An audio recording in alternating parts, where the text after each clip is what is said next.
Hello दोस्तों, नमस्कार। बात कर लेते हैं आज के दिन भर की सारी बड़ी खबरों की, जहां सबसे पहले आपको बताएंगे पानी पर भारत के एक फैसले से तड़प रहा पाकिस्तान। भारत से जंग के मूड में आसिम मुनीर। आर्मी कमांडरों को बैठाकर आसिम मुनीर ने कर दिया बहुत बड़ा ऐलान। दोस्तों, इतना ही नहीं, खुलेआम सिंधु के पानी पर फिर बिलबिलाया बिलावल भुट्टो।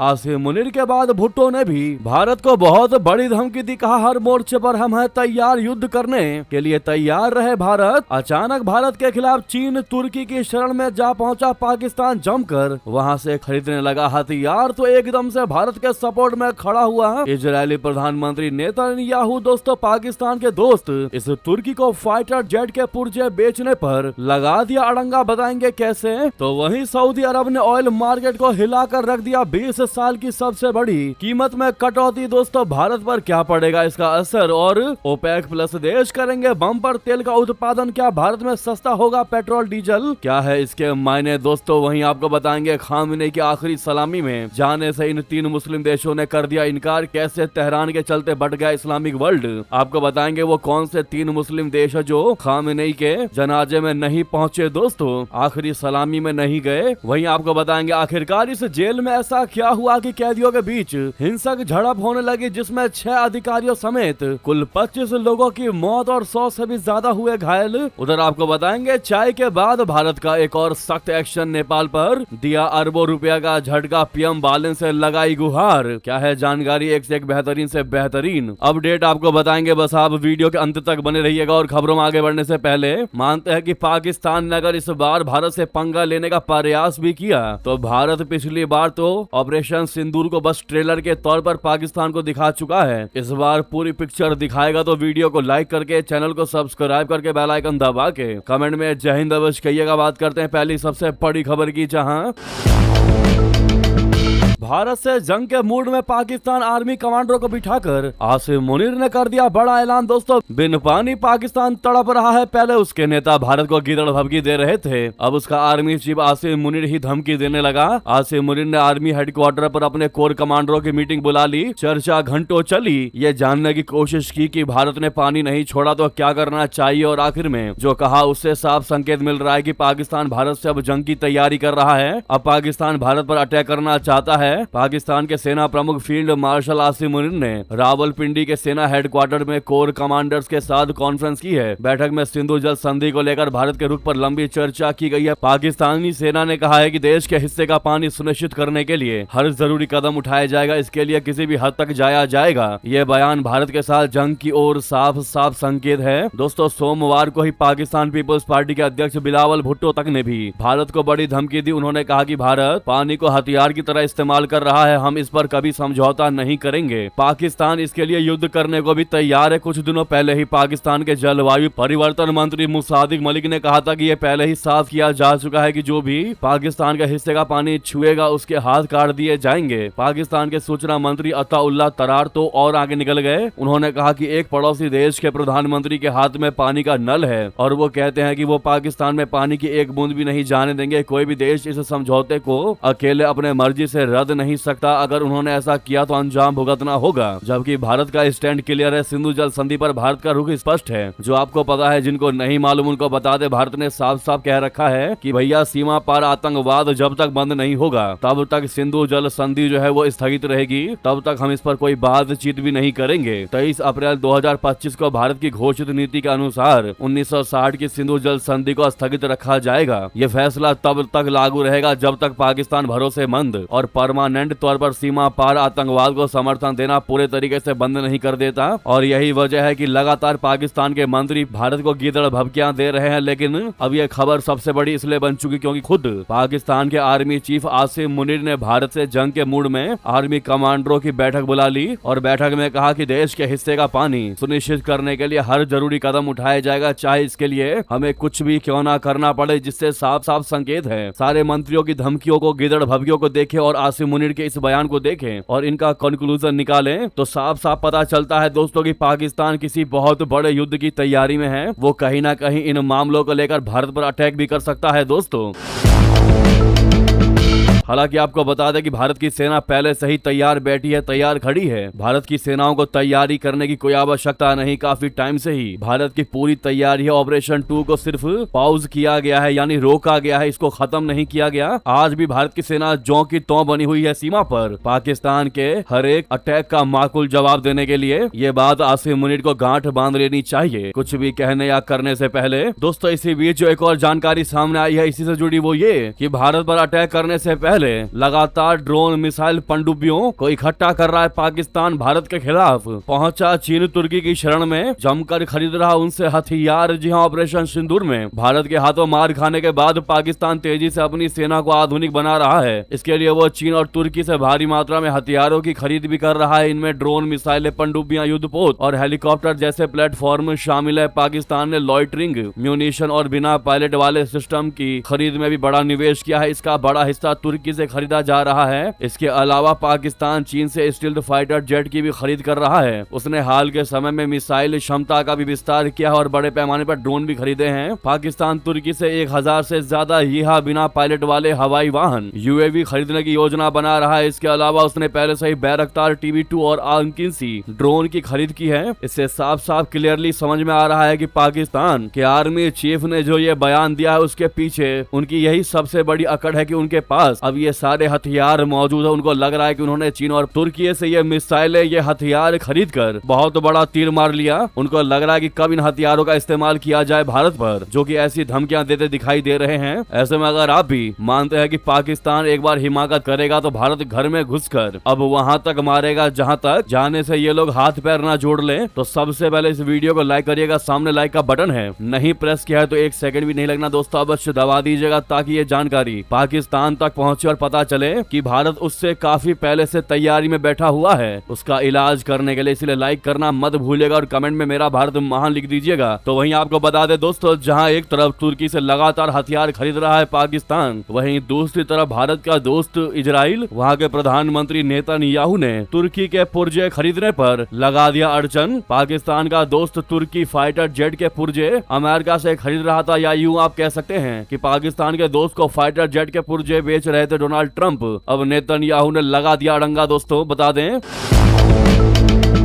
अमेरिका इन दिनों पाकिस्तान के दोस्त तुर्की को एडवांस्ड लड़ाकू विमान F-35 और उसके पुर्जे बेचने का प्लान बना रहा है, लेकिन इजरायली प्रधानमंत्री बेंजामिन नेतन्याहू ने इस फैसले का कड़ा विरोध किया है। उनका यह बयान अमेरिकी राष्ट्रपति डोनाल्ड ट्रंप तुर्की की राजधानी के अंकारा दौरे से ठीक पहले आया है। नाटो शिखर सम्मेलन 7 से 8 जुलाई को तुर्की की राजधानी अंकारा में होने जा रही है। डोनाल्ड ट्रंप इसमें शामिल होने जा रहे हैं। बेशतेपे प्रेसिडेंशियल कॉम्प्लेक्स में होने वाली इस बैठक में रक्षा उत्पादन को तेज करने, यूक्रेन को समर्थन देने और नाटो की GDP का 5% रक्षा इन्वेस्टमेंट प्लान की दिशा में सहयोगी देशों की प्रगति पर ध्यान केंद्रित किया जाएगा। नेतन्याहू ने अमेरिकी न्यूज चैनल फॉक्स न्यूज से बात करते हुए तुर्की पर जमकर निशाना साधा है। नेतन्याहू ने तुर्की को F-35 विमान न देने की वकालत की है। नेतन्याहू ने कहा कि अगर तुर्की को F-35 मिलते हैं तो इससे पूरे मिडिल ईस्ट का पावर बैलेंस बदल जाएगा। अभी यह संतुलन इजराइल की मजबूत वायुसेना और क्षेत्र में अमेरिका की मौजूदगी से बना हुआ है। राइटर्स की रिपोर्ट के अनुसार इसमें बताया गया है कि ट्रंप प्रशासन तुर्की को $700 मिलियन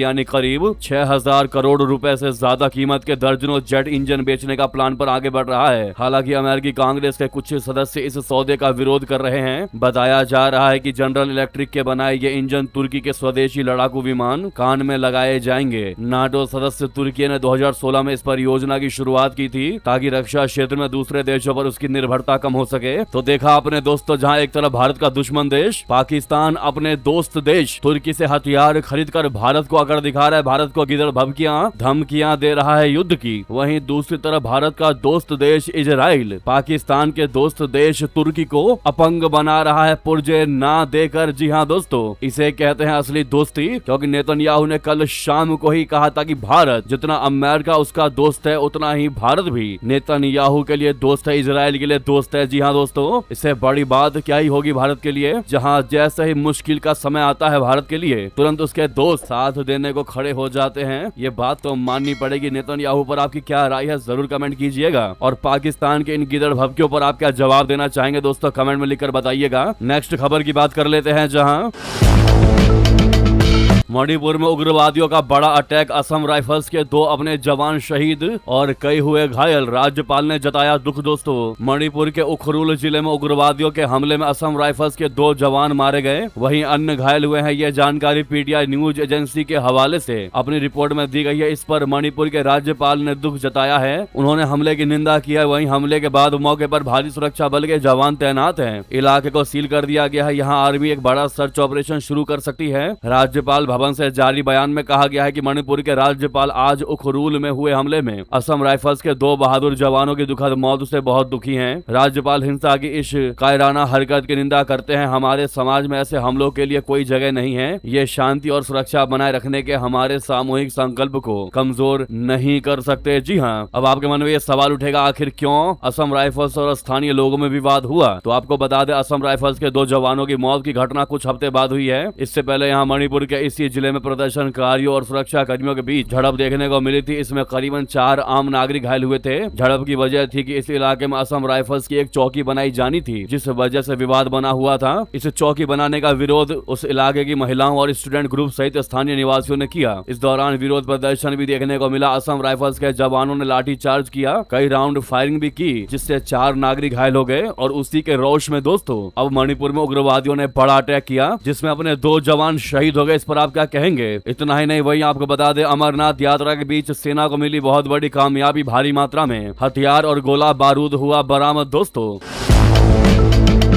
अमरनाथ यात्रा के बीच भारतीय सेना को जम्मू कश्मीर में बड़ी कामयाबी हाथ लगी है। सेना की चिनार कोर ने सोमवार यानी 6 जुलाई को खुफिया जानकारी के आधार पर कुपवाड़ा जिले के केरन सेक्टर में सर्च ऑपरेशन चलाया। इस दौरान सुरक्षा बलों ने आतंकियों के एक ठिकाने का भंडाफोड़ करते हुए 5 AK सीरीज की rifle, 9 AK magazine, 1 hand grenade, भारी मात्रा में गोला बारूद और अन्य युद्ध जैसी सामग्रियां बरामद की। सेना का मानना है कि यह कार्रवाई सीमा पार से आतंकियों की घुसपैठ और संभावित आतंकी साजिश को नाकाम करने की दिशा में बड़ी सफलता है, खासकर ऐसे समय में जब अमरनाथ यात्रा जारी है। भारतीय सेना के चिनार कोर ने सोशल मीडिया प्लेटफॉर्म एक्स पर जानकारी देते हुए बताया कि 6 जुलाई को विशेष खुफिया इनपुट मिलने के बाद कुपवाड़ा के केरन सेक्टर में तलाशी अभियान शुरू किया गया। ऑपरेशन के दौरान सुरक्षा बलों ने एक छिपे हुए आतंकी ठिकाने का पता लगाया। तलाशी के दौरान वहां से बड़ी मात्रा में यह हथियार और विस्फोटक सामग्रियां बरामद हुई। ऐसे में all the best Indian army आप लोग कमेंट में कहिएगा, ताकि इन आतंकवादियों को ढूंढकर इनको मौत के घाट उतारा जा सके। वहीं आपको बता दें, सबसे बड़ी और चौंकने वाली जानकारी,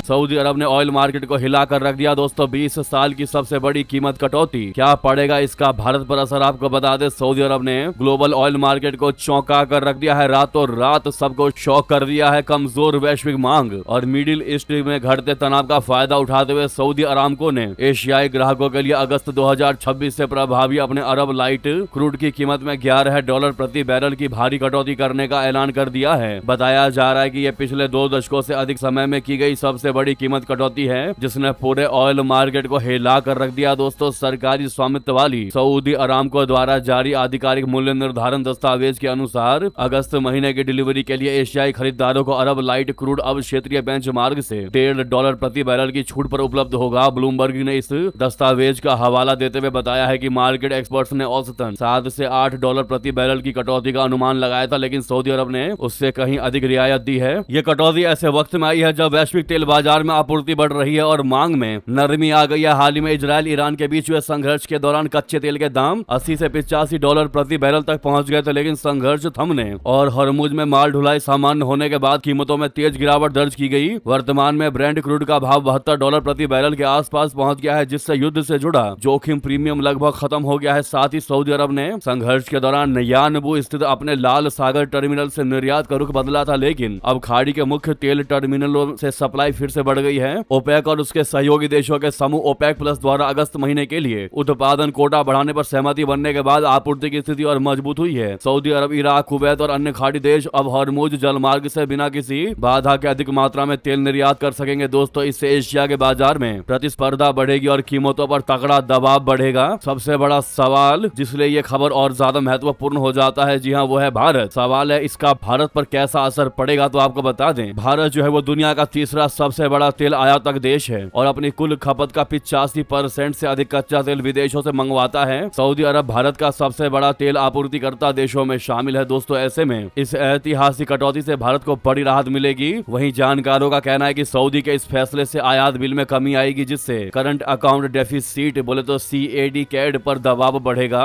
इसके अलावा रुपए को मजबूती मिलेगी और विदेशी मुद्रा भंडार पर बोझ कम होगा। सबसे बड़ी बात तो यह है कि घरेलू स्तर पर पेट्रोल डीजल की कीमतें घटेंगी, जिससे आम लोगों को सीधे सीधे फायदा होगा। इसके अलावा महंगाई पर काबू पाने और ऑयल मार्केटिंग कंपनियों के प्रॉफिट मार्जिन सुधारने में भी तगड़ी मदद मिलेगी। तो ये होगा भारत को तगड़ा फायदा। इससे सऊदी अरब ने ऑयल मार्केट को हिलाकर रख दिया, दाम कम करके, भारी कटौती करके। आने वाले समय में आप देखिएगा तेलों के दाम गिर जाएंगे। हालांकि कितने गिरेंगे ये कहना मुश्किल है फिलहाल। इस पर क्या है आपकी राय? लेकिन दोस्तों, जब बात हमने तेल की करी है तो अब LPG की भी कर लेते हैं, जिसके बिना जीवन अब के समय में काफी ज्यादा मुश्किल हो जाने वाला है। जिसके ना होने से दरअसल LPG को लेकर क्या है जानकारी, क्या इसमें भी होगी भारी कटौती इसके दामों में, क्या इसकी उपलब्धता बढ़ेगी भारत में, तो आपको बता दें। गल्फ से दूरी, अमेरिका से दोस्ती, LPG खरीद बढ़ाने की तैयारी में भारत। मिडिल ईस्ट में जंग के बाद तैयार किया सीक्रेट प्लान। क्या है वो सीक्रेट प्लान आपको बता दें। भारतीय तेल कंपनियों ने अमेरिका से LPG की खरीद को लेकर 22 लाख टन सालाना के स्तर से बढ़ाने की योजना बना रही है। भारत ये योजना इसलिए बना रहा है ताकि सिर्फ खाड़ी यानी गल्फ देशों पर ही LPG के लिए निर्भर न रहना पड़े। भारत ने नवंबर 2025 में अमेरिका के साथ 1 साल का समझौता किया था। इसके तहत 2026 में देश की कुल LPG आवश्यकता का करीब 10% हिस्सा अमेरिका से खरीदने की योजना बनाई गई थी। हालांकि मिडिल ईस्ट में शुरू हुए युद्ध से हालात काफी ज्यादा बदल गए। खाड़ी देशों से आने जाने वाले कई LPG जहाज प्रभावित हुए, जिसकी वजह से देश में LPG की समस्या होने लगी। अब इसी मुसीबत की घड़ी में अमेरिका भारत का सबसे बड़ा सप्लायरों में से एक बनकर उभरा और जरूरत के समय लगातार गैस की सप्लाई करता रहा, जिसने गल्फ के कार्गो के फंसने के बाद बहुत जरूरी कवच दिया। इस कदम से न केवल घरेलू LPG आवश्यकताओं के लिए गल्फ पर निर्भरता कम होगी, बल्कि भारत को भविष्य की रुकावटों के लिए स्ट्रेटेजिक रिजर्व बनाने में भी मदद मिलेगी। तो आपने दोनों चीजें देख ली दोस्तों, तेल को लेकर और LPG गैस को लेकर क्या फिलहाल स्थिति है भारत में और क्या है भारत की मोदी सरकार की योजना, हमने आपको बता दिया। इस पर आपकी क्या है राय, जरूर कमेंट करके बताइएगा। तो दोस्तों, अब नेक्स्ट खबर की बात करते हैं, जहां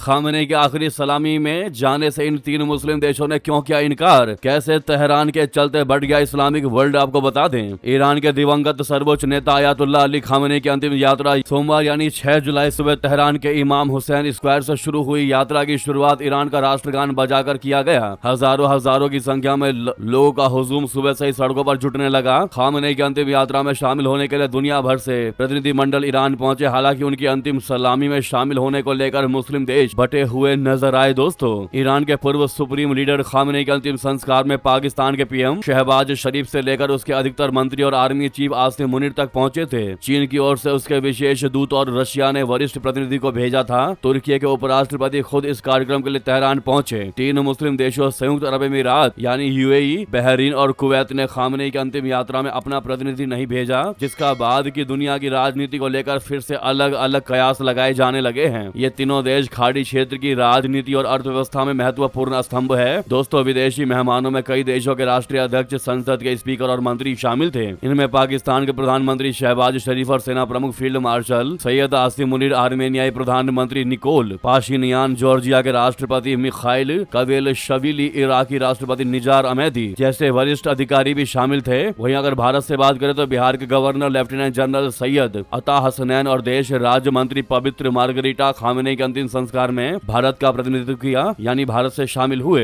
ऐसे में ये 3 मुस्लिम देश है जो खामेनी की आखिरी सलामी में नहीं पहुंचे या अपने डेलीगेशन को ईरान नहीं जाने दिया। तो वहीं आपको बता दें, दूसरी तरफ खामेनी के अंतिम संस्कार के बीच ट्रम्प ने बड़ा ऐलान करते हुए बड़ी चेतावनी दे दी और कह दिया कि डील करो वरना काम तमाम कर देंगे तुम्हारा। जी हाँ, अमेरिकी राष्ट्रपति ट्रम्प ने सोमवार को ईरान को फिर एक बार बड़ी धमकी दी। रातों रात उन्होंने कड़ी चेतावनी देते हुए कहा कि या तो दोनों देशों के बीच समझौता हो जाएगा या फिर अमेरिका अपना काम पूरा कर देगा। ट्रम्प की ओर से यह चेतावनी ऐसे समय में आई है जब ईरान अपने सर्वोच्च नेता अयातुल्लाह अली खामेनी के अंतिम संस्कार की तैयारियों में व्यस्त है। जैसा कि हमने आपको बताया, ट्रम्प ने व्हाइट हाउस में पत्रकारों से बात करते हुए कहा कि हम किसी न किसी रूप में जीत जरूर हासिल करेंगे। हम या तो समझौता करेंगे या काम पूरा कर देंगे और काम पूरा करना हमारे लिए मुश्किल नहीं होगा। इस दौरान उन्होंने जोर देकर कहा कि उन्हें समझौता करना ज्यादा पसंद है। ट्रम्प ने आगे कहा कि मैं समझौता करना बेहतर समझता हूँ क्योंकि मैं 91 मिलियन लोगों को प्रभावित नहीं करना चाहता, लेकिन हम 1 घंटे में उनके पुल गिरा जा सकते हैं। उन्होंने परमाणु मुद्दे पर भी बात करते हुए कहा कि अमेरिका को परमाणु धूल मिल जाएगी लेकिन कोई परमाणु हथियार नहीं होंगे। ट्रंप ने कहा कि तेल की कीमतें अब उन स्तरों पर हैं जो युद्ध शुरू होने से पहले भी कम थी। हमें रियायतें मिली हैं और उन्हें इन रियायतों का पालन करना होगा। कोई परमाणु हथियार नहीं होंगे। इस दौरान ट्रंप ने स्पष्ट कर दिया कि अमेरिका ईरान में सत्ता परिवर्तन की तलाश नहीं कर रहा है। तो वहीं आपको बता दें अगली खबर, ताइवान ने 24 साल बाद मिलिट्री एकेडमी में फिर शुरू कर दी एंटी कम्युनिस्ट क्लासेस। कहा अपने दुश्मनों को पहचानना सीखो तभी कर पाओगे युद्ध। जी हाँ, रूस, यूक्रेन और यूएस ईरान जंग के बाद अब चीन और ताइवान के बीच जंग का खतरा बढ़ता जा रहा है। वो ताइवान के आसपास अपने युद्ध पोतों और लड़ाकू विमानों की लगातार ड्रिल करके अपनी तैयारियों को परख रहा है। इसके साथ ही वो ताइवान के ऊपर राजनीतिक दबाव भी बढ़ा रहा है। उसके बढ़ते प्रेशर से निपटने के लिए ताइवान ने अब अपनी मिलिट्री एकेडमी में एंटी कम्युनिस्ट कक्षाएं शुरू कर दी हैं। ये कक्षाएं 24 साल बाद फिर शुरू कर दी गई हैं और इसमें एकेडमी में ग्रेजुएशन कोर्स कर रहे कैडेटों को देशभक्ति का पाठ पढ़ाया जाएगा। दोस्तों, ताइवान के रक्षा मंत्रालय ने कहा है कि ये कक्षाएं चीन से बढ़ते सैन्य खतरे और घुसपैठ के जोखिम के कारण फिर शुरू की गई है। बयान में मंत्रालय ने कहा है कि कैडेटों के लिए जरूरी है कि वे राष्ट्रीय सुरक्षा के खतरों को स्पष्ट रूप से समझे। वे इस बात को जाने कि हम क्यों लड़ते हैं और किसके लिए लड़ते हैं। अगर वे इस बात को जान जाएंगे तो अपने इस सैन्य मिशन को भी अच्छी तरह समझ लेंगे। जी हाँ, आपको बताते चले कि ताइवान की मिलिट्री एकेडमी में एंटी कम्युनिस्ट देशभक्ति शिक्षा वर्ष 2002 में बंद कर दी गई थी। इसके बाद उसका नाम बदलकर देशभक्ति शिक्षा का नाम दे दिया गया था। अब इसे फिर से पुराने रूप में बहाल कर दिया गया है। दोस्तों, खास बात यह है कि युवाओं को इसके लिए प्रेरित किया जा रहा है। वहीं आपको बता दें, प्रधानमंत्री मोदी जी का जकार्ता में हुआ भव्य स्वागत। रामायण से बुद्ध तक दिखी भारतीय संस्कृति की झलक। जी हां, प्रधानमंत्री नरेंद्र मोदी जी इंडोनेशिया की 2 दिवसीय आधिकारिक यात्रा पर सोमवार शाम राजधानी जकार्ता पहुंचे। इंडोनेशिया के राष्ट्रपति प्रबोवो सुबियांतो ने एयरपोर्ट पर खुद पहुंचकर उनका गर्मजोशी के साथ स्वागत किया। पीएम मोदी ने इस आत्मीय स्वागत के लिए राष्ट्रपति प्रबोवो सुबियांतो का आभार जताते हुए कहा कि वो इससे बेहद भावुक और अभिभूत हैं। जकार्ता एयरपोर्ट पर पीएम मोदी के स्वागत के लिए बड़ी संख्या में भारतीय प्रवासी पहुंचे थे। पीएम मोदी ने इंडोनेशिया में वहां की प्रसिद्ध कठपुतली कला वायंग कुलित की मनमोहक प्रस्तुति का आनंद उठाया, जिसमें रामायण की कालजयी कथा को जीवंत रूप में प्रस्तुत किया गया। पीएम मोदी ने कहा कि कठपुतली कला की यह प्रस्तुति इस बात की भावुक याद दिलाती है कि भारत और इंडोनेशिया की साझा सभ्यतागत विरासत समुद्र और पीढ़ियों को पार करते हुए स्थानीय स्वरूपों में ढल गई, लेकिन अपने शाश्वत मूल्यों को आज भी संजोए हुए हैं। इस शानदार प्रस्तुति के लिए गणेश समूह को मेरी हार्दिक शुभकामनाएं। वहीं दोस्तों, जानकारी ये भी सामने आ रही है कि कंबोडिया के अंकोर वाट के बाद अब भारत दुनिया की सबसे बड़ी मुस्लिम आबादी वाले इस देश इंडोनेशिया में अपनी धरोहर कूटनीति का परचम लहराएगा। दुनिया की सबसे बड़ी मुस्लिम आबादी वाले इस देश में शिव मंदिर को लेकर बड़ा काम करेगा भारत। भारतीय पुरातत्व सर्वेक्षण यानी ASI एडवांस तकनीक की सहायता से ऐतिहासिक प्रम्बानन मंदिर को नया जीवन देने के लिए पूरी तरह तैयार है भारत। जी हाँ, भारत अब केवल अपने सीमाओं के भीतर ही नहीं बल्कि 7 समंदर पार भी प्राचीन संस्कृति और धरोहरों को सहेजने का बीड़ा उठा रही है। भारत अब दूसरे देशों के मंदिर को भी संवारने का काम करेगी। कंबोडिया के विश्व प्रसिद्ध अंकोर वाट मंदिर को नया जीवन देने के बाद अब भारत की ASI टीम इंडोनेशिया के सबसे बड़े हिंदू मंदिर प्रम्बानन को संवारने के लिए तैयार है। एक ऐसा देश जो दुनिया की सबसे बड़ी मुस्लिम आबादी वाला देश है, वहाँ भगवान शिव, ब्रह्मा और विष्णु के 9वीं सदी के इस धाम को भारत अपनी अत्याधुनिक तकनीक से चमकाएगा। जी हाँ, यानी कि इंडोनेशिया के फेमस प्रम्बानन मंदिर के रेनोवेशन में मदद करने का काम भारत करेगी। रेनोवेशन में मदद करने का भारत का फैसला हेरिटेज डिप्लोमेसी यानी धरोहर कूटनीति का एक बड़ा हिस्सा है। इस मुद्दे पर आपकी निजी राय क्या है दोस्तों, अवश्य कमेंट करके बताइएगा। वहीं आपको बता दें,